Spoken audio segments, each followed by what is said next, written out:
नहीं मांगे, तानाशाही, तानाशाही।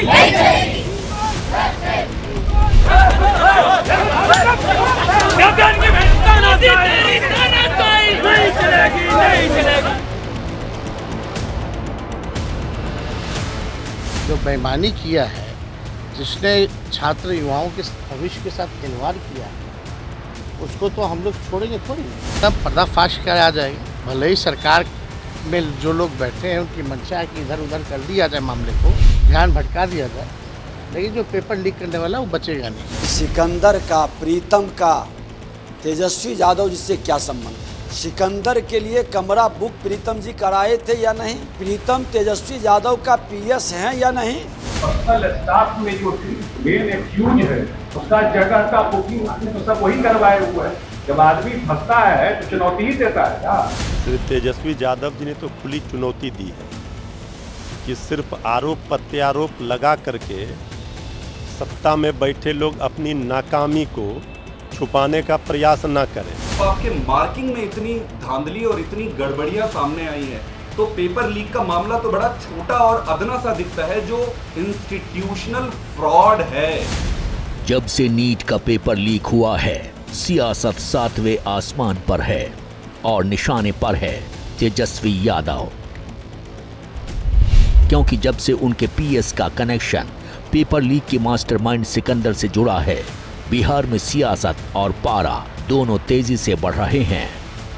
प्रीतम कुमार इस विभाग में काफी दिन तक रहे हैं। उस समय जब मंत्री यहाँ के तेजस्वी यादव जी थे, तेजस्वी जी अपने आप सचिव प्रीतम कुमार के संदर्भ में स्पष्ट करें कि वो आज भी उनके आप सचिव हैं। NHI के गेस्ट हाउस हो या जिला के अंदर जो गेस्ट हाउस है, कौन कौन लोग ठहरे हैं, सबका डिटेल मंगवा रहे हैं। उधर चौतरफा हो रहे हमलों के बाद Tejashwi Yadav full on fire हैं, जिन्होंने खुली चुनौती दे दी है कि अगर सरकार ने ठीक से जांच नहीं की तो वो खुलासा कर देंगे। तो वो पेपर लीक करने वाला अभी भी घूम रहा है, बारी बार बेल करा लिया।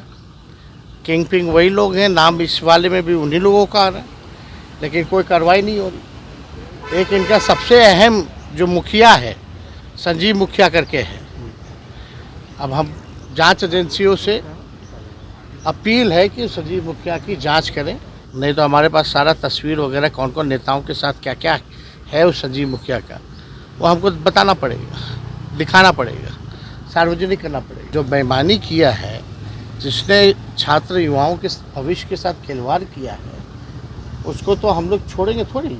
में जो लोग बैठे हैं उनकी मंशा है कि इधर उधर कर दिया जाए, मामले को ध्यान भटका दिया जाए, लेकिन जो पेपर लीक करने वाला वो बचेगा नहीं। EOU इन्वेस्टिगेट कर रहा है, मैटर इन्वेस्टिगेशन के स्टेज में है। एक बात तो बड़ा स्पेसिफिक आ रहा है ना, पर्सनल स्टाफ में जो थे मेन एक्यूज है उसका जगह का बुकिंग तो सब वही करवाए हुए हैं।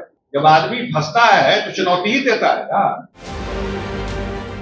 जिसे मौका मिल रहा है वो अपनी राजनीति चमकाने में लगा है, लेकिन सवाल लाखों बच्चों के भविष्य का है, जिसको लेकर बिहार ही नहीं यूपी और दिल्ली में राजनीति जमकर हो रही है। आम आदमी पार्टी पेपर लीक के लिए सीधे तौर पर पीएम और शिक्षा मंत्री को जिम्मेदार बता रही है। जब आपके मार्किंग में इतनी धांधली और इतनी गड़बड़ियां सामने आई हैं, तो पेपर लीक का मामला तो बड़ा छोटा और अदना सा दिखता है, जो इंस्टीट्यूशनल फ्रॉड है। वो मार्किंग में, ग्रेस मार्किंग में, ये सारी चीजों में बड़ी स्पष्टता से सामने आती है। उनसे ये पूछा गया कि भाई आप कैंसिल क्यों नहीं कर देते परीक्षा को, इतना क्यों अपने छाती पे लेके बैठे हो कि कैंसिल नहीं करूंगा। वो आर्ग्यूमेंट दे रहे हैं कि भाई कुछ लोग जो पास हुए हैं उनके साथ गड़बड़ हो जाएगा। मंत्री जी को ये मालूम नहीं है कि ये पूरा परीक्षा होता कैसे। जब ये परीक्षा होता है, इसमें परसेंटाइल निकलता है और फिर रैंकिंग बनती है। अगर परसेंटाइल में 2 या 3 परसेंटाइल का भी अंतर आ गया तो पूरे का पूरा रैंकिंग और कट ऑफ जो है वो पूरा शिफ्ट हो जाता है। सरकार पूरी तरह से विफल है और उसका जो जवानों और नौजवानों के प्रति, जो विद्यार्थियों के प्रति जो रुझान है, वो आज देश देख रहा है। और ये बहुत बड़ा स्कैम है जिसमें बच्चों को नौकरियां ना मिलें, उसके लिए ये साजिश, ये अभी तक चला ये प्रथा है। और ये पार्लियामेंट की एक जो है हमेशा से चला आ रहा है, कोई नई चीज़ नहीं है। लेकिन इन लोगों ने जिस तरह से किया है ये आज भी अगर इन चीज़ों से बाज नहीं आएंगे तो आने वाला साल के अंदर ही ये निपट जाएंगे। वहीं लगातार उठ रहे सवाल और दबाव के बीच सरकार एंटी पेपर लीक कानून ले आई है। इस एंटी पेपर लीक कानून का मकसद प्रतियोगी परीक्षाओं के पेपर लीक और नकल को रोकना है। परीक्षाओं में ज्यादा से ज्यादा पारदर्शिता लाना है। लेकिन बड़ा सवाल ये है, क्या इससे पेपर लीक पर लगाम लगेगी? देखो, ऐसे एंटी बहुत कानून पहले भी लाए हैं मोदी जी ने। एंटी टेररिस्ट, एंटी करप्शन, सब कुछ एंटी वाले बहुत लाए हैं, लेकिन एंटी चल नहीं पा रहा है। भ्रष्टाचार बढ़ रहा है, महंगाई बढ़ रही है, पेपर लीक हो रहा है। सरकार कानून बनाए थे अपने हिसाब से और इस कानून की धज्जियां उड़ाने का काम उनके लोग करते हैं।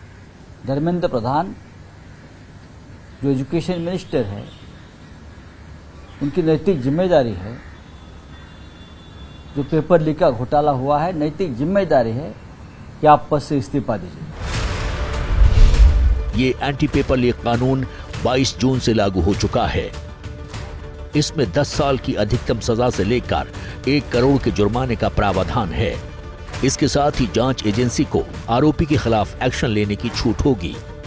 लोक परीक्षा कानून 2024 में कुल 15 गतिविधियों को चिन्हित किया गया है, जैसे किसी भी परीक्षा का प्रश्न पत्र या आंसर लीक करना, प्रश्न पत्र लीक करने में शामिल होना, बिना इजाजत के प्रश्न पत्र या OMR शीट अपने पास रखना, परीक्षा में किसी के जवाब लिखने में मदद करना, अभ्यर्थी की डायरेक्ट या इनडायरेक्ट तरीके से मदद करना, OMR शीट से छेड़छाड़ करना, कॉपियों के मूल्यांकन में बिना इजाजत छेड़छाड़ करना, सरकारी एजेंसी के तय परीक्षा के मानकों का उल्लंघन करना, किसी एग्जाम कंप्यूटर सिस्टम या नेटवर्क में छेड़छाड़ करना, सीट अरेंजमेंट, एग्जाम डेट या शिफ्ट में छेड़छाड़ करना, किसी एग्जामिनेशन अथॉरिटी को धमकाना या काम करने से रोकना, परीक्षा या एग्जाम अथॉरिटी से जुड़ी नकली वेबसाइट बनाना, नकली एडमिट कार्ड जारी करना या नकली एग्जाम करना। मतलब इनमें से कोई भी गतिविधि में कोई शामिल हुआ तो उस पर एक्शन तय है।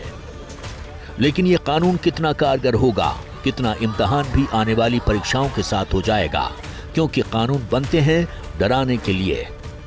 अब इस कानून का कितना डर नकल माफियाओं और पेपर लीक करने वाले गिरोह पर होता है, ये भविष्य के गर्भ में है।